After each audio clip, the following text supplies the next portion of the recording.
अस्सलाम वालेकुम। एक बार फिर से आपका इस्तकबाल है इस चैनल पर। आज हम लोग मराठी आंतर भारती इयत्ता 10वीं का lesson number 4 children of haven इसका एक्सप्लेनेशन स्टडी करेंगे। इसकी ऑथर है रेणू गावस्कर।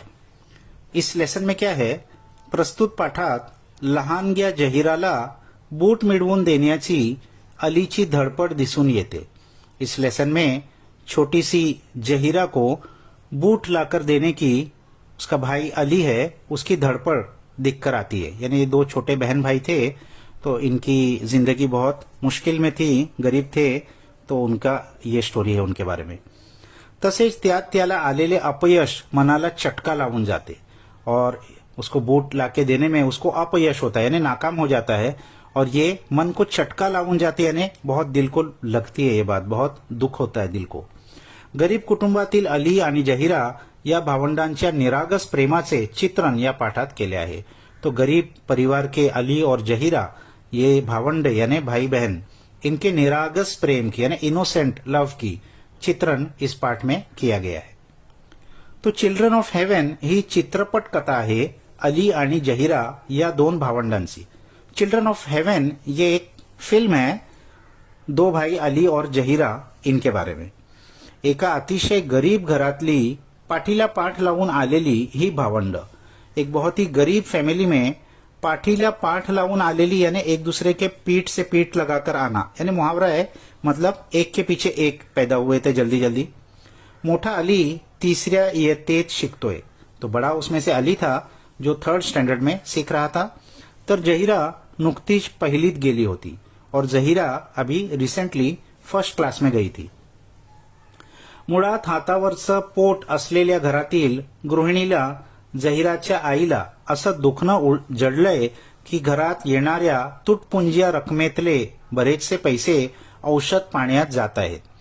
तो मुळात हातावरचं पोट असलेल्या, ये भी वाक्प्रचार मुहावरा है, यानी बहुत गरीब, रोज खाना रोज कमाना, रोज कमाना रोज खाना, इस तरीके के जो गरीब लोग होते हैं ऐसे ये परिवार था। और इसकी जो घर की गृहिणी थी, गृहिणी यानी वो घर की माँ, उसकी जो अली और जहीरा की जो माँ थी, घर का काम जो करती थी, जहीराच्या आईला, जहीरा की जो माँ थी, उसको असं दुखणं जडलंय, उसको ऐसी बीमारी लग गई है कि घरात येणाऱ्या तुटपुंजिया रकमेतले, के घर में आने वाले तुटपुंजिया रकमेतले, यानी बहुत कम पैसा, गरीब लोग थे, बहुत कम कमाई थी, उसमें से भी क्या हो जाता था, बरेच से पैसे औषध पाण्यात जाता है, उसके भी बहुत सारे पैसे उसकी दवा में खर्च हो जा रहे हैं। पहले ही गरीब है, ऊपर से दवा में पैसे खर्च हो जा रहे हैं, तो और भी उनके पास पैसे कम है। पुन्हा आई सतत आजारी असल्यानं या दोन्ही मुलांना घरच्या बाहेरच्या कामाची आघाडी सांभाळावी लागते, ते वेगळंच। और फिर माँ क्योंकि बीमार रहती है, तो इन दोनों छोटे बच्चों को घर के बाहर के काम में भी आघाडी सांभाळावी, यानी वो अपने जिम्मे लेना पड़ रहा है, जिम्मेदारी उठानी पड़ रही है, वो अलग। आणखी एक सांगायचं राहिलं ते म्हणजे जहीरा अलीला एक तान्हुला भावंडही आहे। और एक बात कहने की रह गई कि जहीरा और अली को एक छोटा भाई भी है। मात्र अशी प्रतिकूलता असली तरी ये कुटुंब मोठ्या आनंदात आहे। अच्छा, इतनी प्रतिकूल परिस्थिति में भी, प्रतिकूल अनफेवरेबल कंडीशंस में भी ये फैमिली बहुत खुशी से रह रही है। खास करून अली आणि जहीराची अगदी गट्टी आहे। खासकर अली और जहीरा की तो एकदम बेस्ट फ्रेंडशिप है। एकमेकांवर मनापासून प्रेम करणारी ही भावंड काही पथ्य कटाक्षाने पाळतात। एक दूसरे को दिल से प्यार करने वाले ये भाई बहन कुछ पथ्य ने कुछ रूल्स कटाक्षाने पाळतात, बहुत फर्मली वो फॉलो करते हैं। म्हणजे असं की आपसातली भांडणं ती कधीच आपल्या आईबाबांपर्यंत येत नाहीत, नेत नाहीत। यानी वो क्या रूल फॉलो करते हैं कि आपस के जो भी उनके छोटे मोटे झगड़े होते हैं वो अपने माँ बाप के पास कभी भी लेके नहीं जाते, आपस में ही सॉल्व कर लेते। इतने समझदार बच्चे हैं कि माँ बाप पहले ही परेशान है तो उनको परेशान नहीं करना है, बहुत समझदार बच्चे हैं। इथपर्यंत चित्रपट संत गतीनं पुढे जातो। यहाँ तक तो ये फिल्म संत गतीने यानी रेग्युलर मूवमेंट के साथ आगे बढ़ती है, पण नंतर मात्र या भावंडांच्या आयुष्यात अशी एक घटना घडते कि त्यामुळे त्याचं सारा आयुष्यच बदलून जातं। लेकिन इसके बाद इन भाई बहन के जिंदगी में ऐसी एक घटना, ऐसा एक वाकया हो जाता है कि जिसकी वजह से इनकी पूरी जिंदगी बदल जाती है। होत असं की जहीराचे बूट अगदी जुने जीर्ण झालेले असतात. ऐसा होता है कि जहीरा के जो बूट है, शूज है, वो बहुत जुने जीर्ण यानी एकदम फटे पुराने हो गए थे. पण जहीराला शाळेत बूट घालून जाणं अनिवार्य असल्यामुळे, लेकिन जहीरा को स्कूल में शूज पहनकर जाना अनिवार्य यानी कंपल्सरी था, इसलिए अली तेज बूट पुन्हा एकदा शिवायला घेऊन जातो. अली वही बूट फिर से एक बार सिलने के लिए लेकर जाता है. त्याच वेळी आईनं उधारीवर भाजी आणायला सांगितल्यानं जहीराचे बूट दुकानाच्या दर्शनी भागातल्या एका खोबनीत ठेवून अली आत जातो. उसी वक्त उसकी माँ उसको उधारी पर भाजी लाने के लिए भी कहती है. तो जहीरा का बूट दुकान के दर्शनी भाग, दर्शनी यानी फ्रंट साइड में एक खोबनीत यानी दीवार के अंदर एक कोई वॉल विंडो के जैसा बना हुआ था, उसमें रख के वो जाता है अंदर. उधारीवर कांदे बटाटे मागितल्यानं अलीला अर्थातच दुकानदाराची बोलणी खावी लागतात. क्योंकि उधारी पे वो कांदा और बटाटा मांग रहा था, तो इसीलिए उसको दुकानदार की बोलनी खावी लगती है. बहुत बातें सुननी पड़ी. बुरा भला दुकानदार ने कहा उसको. बाहर येतो तर बूट गायब झालेले असतात. जब बाहर आता है तो वो बूट गायब हो चुके होते हैं. कचरा गोळा करणारे लोग ते टाकाऊ बूट गाडीत टाकून देतात. जो कचरा जमा करने के लिए लोग आए थे, उन्होंने उस बूट को समझा कि फेंकने के लिए रखा हुआ है जुना पुराना बूट, वो उन्होंने अपनी गाड़ी में उसको डाल दिया. अलीला कमालीचा धक्का बसतो. अली को तो एक बहुत शॉक लग जाता है. घरी आल्यावर घडलेली सर्व हकीकत तो जहीराला सांगतो. घर पे आने के बाद जो कुछ हुआ हकीकत वो जहीरा को बताता है. आता बूटच नसल्यानं जहीरानं शाळेत जायचं कसं?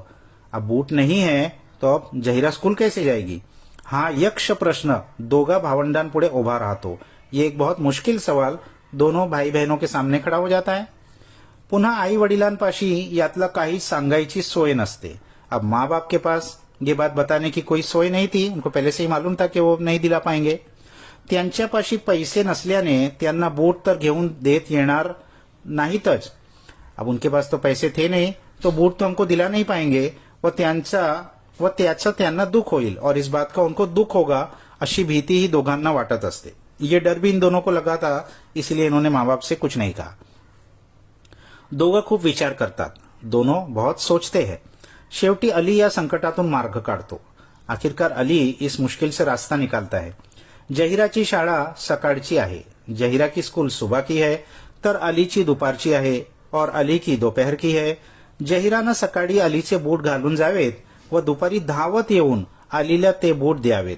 जहीरा सुबह में अली का बूट पहनकर जाएगी और दौड़कर आकर अली को वो बूट देगी व अलीनं ते बूट घालून शाळेला धावत सुटायचं असं ठरतं और अली फिर वो बूट पहनकर स्कूल को दौड़ते हुए चला जाएगा, ऐसा वो लोग फैसला करते हैं. अलीच्या सुपीक डोक्यातून निघालेला हा काहीसा वेगळंच तोडगा निभावताना या भावंडांना रोज नव्या संकटाला समोर जावं लागतं.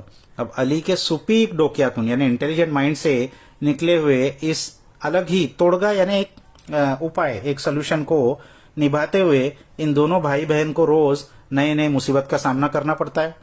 रोज शाळा सुटल्यावर जहीरा कितीही जीव तोड़ून घरी पड़त सुटली. रोज स्कूल छूटने पर जहीरा कितना भी फास्ट घर पे दौड़कर आती थी, तरी ती अलीला वेळेत बूट आणून देऊ शकत नहीं. फिर भी वो अली को वक्त पर बूट लाकर नहीं दे पाती थी. छोटी बच्ची थी. परिणामी अलीला शाळेत पहुंचायला रोजच उशीर व्हायला लागतो. तो एज अ रिजल्ट अली को स्कूल पहुंचने में रोज उशीर यानी लेट होता था. इतका की हेडमास्टर या पहिल्या नंबरच्या मुलाला शाळेत येण्याचीच बंदी घालतात. तो इतना लेट होता था, रोज लेट होता था कि हेडमास्टर ये पहला नंबर आने वाले बच्चे को भी स्कूल में आने की बंदी कर देते हैं. उसको स्कूल में आने मना कर देते हैं. अलीवर मनापासून प्रेम करणाऱ्या एका शिक्षकाच्या मदतीनं त्याची ही संकटातून सुटका होते, हा भाग वेगळा. अली को बहुत दिल से प्यार करने वाले एक टीचर की मदद से इस मुसीबत से उसको छुटकारा मिलता है, ये अलग बात है. जहीरालाही बूट मोठे होत असल्याने ते पायांतून सटकून गटरात पड़ना. अब जहीरा को भी, क्योंकि बड़े भाई का जूता पहन रही थी तो वो साइज में बड़ा था, तो उसके वो दौड़ कर आती थी तो पैर से कभी कभी बूट सटक के निकल जाता था और गटर में जाके गिर जाता था. अशा तिला घाबरवून टाकणाऱ्या घटना घडतात त्या वेगळ्याच. ऐसा उसको डरा देने वाले वाक़े होते थे, वो भी अलग. यानी बहुत मुश्किल के वो बच्चों को सामना करना पड़ा. हे सगळं चाललं असताना अलीच्या शाळेत धावण्याच्या अंतरशालेय स्पर्धेची एक नोटिस लागते। ये सब हो रहा था, इसी बीच में अली के स्कूल में इंटर स्कूल रनिंग कंपटीशन का एक नोटीस लगता है। सुरुवातीला अलीचं त्या सूचना फलकाकडे लक्षच जात नाही। शुरू में तो अली का उस सूचना फलक यानी नोटीस बोर्ड की तरफ ध्यान ही नहीं जाता। जहिराचे बूट हरवल्यापासून ज्या अडचणींना अलीला तोंड द्यावं लागतंय त्यानं त्याची व्यग्रता इतकी वाढली आहे की धावण्याची स्पर्धा तर सोडाच, त्याच्या अभ्यासातही लक्ष नसतं। जब से जहीरा का बूट गुम गया है हरवने टू लूज, उस वक्त से इतनी मुश्किलात अली को आई है कि उसका वो बहुत व्यग्रता इतकी वाढली है, उसका इतना बिजी हो गया है वो कि धावण्याची स्पर्धा तर सोडाच, अरे रनिंग कंपटीशन तो छोड़ो, उसका तो अभ्यास यानी पढ़ाई में भी ध्यान नहीं लग रहा है। अचानक स्पर्धेतील 3ऱ्या नंबराच्या विजेतेला बुटांची जोडी बक्षीस म्हणून मिळणार। अचानक इस कंपटीशन में जो 3rd नंबर पर आएगा उसको बूट की जोड़ी बक्षीस इनाम मिलेगी असल्याचं अली वाचतो। ये अली रीड करता है आणि अक्षरशः अंतर्बाह्य थरारून जातो और उसका पूरा अंदर बाहर थ्रिल से एक्साइटमेंट से काप उठता है। कसंही करून शर्यतीत भाग घेऊन 3रा नंबर मिळवायचा व जहीराला बुटांची जोड़ी मिळवून द्यायची असा तो निश्चय करतो। किसी भी तरीके से इस कंपटीशन में भाग लेकर और 3रा नंबर लाना है और जहीरा को बूट की जोड़ी लाकर देना है, ऐसा वो फैसला करता है। बुटांची जोडी बक्षीस म्हणून मिळणार हे वाचल्यावर अलीच्या मनात विचार येतो तो जहीराचा। बूट की जोड़ी इनाम में मिलेगी, ये जब वो रीड करता है तो अली के मन में सिर्फ जहीरा का ख्याल आता है। स्वतःचा विचार एक क्षण ही त्याच्या मनात येत नाही। अपने खुद के बारे में एक लम्हे के लिए भी वो नहीं सोचता। शर्यतीचा दिवस उजाडतो। अब कॉम्पिटिशन का दिन आ जाता है। शाळांतून मैदानावर धावण्याच्या स्पर्धेत भाग घेण्यासाठी येणाऱ्या मुलांची झुंबड उडते। स्कूल से मैदान पर दौड़ने की स्पर्धा में भाग लेने के लिए आने वाले बच्चों की झुंबड उडते यानी गर्दी जमा हो जाती है। कितीतरी मुलं श्रीमंत घरातली असतात। बहुत सारे बच्चे उसमें से श्रीमंत यानी अमीर घराने के थे। त्यांच्या पालकांनी मुलांसाठी नवीन बूट, शर्ट, ग्लुकोजचे पाउडर अशा गोष्टी आणलेल्या असतात। उनके पालक यानी उनके पेरेंट्स ने बच्चों के लिए नए जूते, शर्ट, ग्लूकोज का पाउडर ऐसी बहुत सारी चीजें लाई थी। मुख्य म्हणजे मुलांना प्रोत्साहन द्यायला ते स्वतःच आलेले असतात और मेन चीज ये थी कि बच्चों को प्रोत्साहन यानी एनकरेजमेंट देने के लिए वो खुद आए थे। अली पाशी मात्र यातलं काहीच नसतं। अली के पास इसमें का कुछ भी नहीं था, ना कोई सामान, ना उसके माँ बाप आए थे। त्याचे आई वडील शर्यत पाहायला येऊ शकलेले नसतात। उसके माँ बाप ये कॉम्पिटिशन देखने नहीं आ सके थे। खरं तर अलीनं शर्यतीत भाग घेतलाय हे सुद्धा त्यांना माहित नसतं। असल में तो अली ने इस कंपटीशन में भाग लिया है ये भी उनको पता नहीं था। शर्यत शुरू होते, कंपटीशन स्टार्ट होता है। मैदानावर मुलं धावायला लागतात। मैदान पर बच्चे दौड़ने लगते हैं। प्रचंड कोलाहल शुरू होतो, बहुत शोर शराबा शुरू हो जाता है। हळूहळू शर्यतीचा जोर सर्वांच्या अंगात भिनायला लागतो। आहिस्ता आहिस्ता इस कंपटीशन का जोर सबके जिस्म में घुसने लगता है यानी एक्साइटमेंट होने लगते हैं। 5-7 मुलं शर्यतीत अग्रेसर राहतात। 5-7 बच्चे शर्यत में अग्रेसर यानी सबसे आगे आगे रहते हैं। त्यात 1 नंबर अलीचा असतो, उसमें पहले नंबर पर अली होता है। सुरुवातीपासून अलीनं शर्यतीतलं आपलं स्थान टिकवून ठेवलं आहे। शुरू से ही अली ने कंपटीशन में अपना जो पोजीशन है पहला नंबर वो टिका के रखा है। गेल्या महिन्याभरातील सतत शाळेत धावत येण्याची सवय अलीला यावेळी खूप उपयोगी पड़त आहे। पिछले 1 महीने से स्कूल रोज वो दौड़ के आता था, तो ये हैबिट अली को बहुत काम आ रही है, उसकी प्रैक्टिस हो गई थी। पण अली सारखा पहिला येतोय, लेकिन अली कंटिन्यूस पहले नंबर पे ही है उसकी पोजीशन।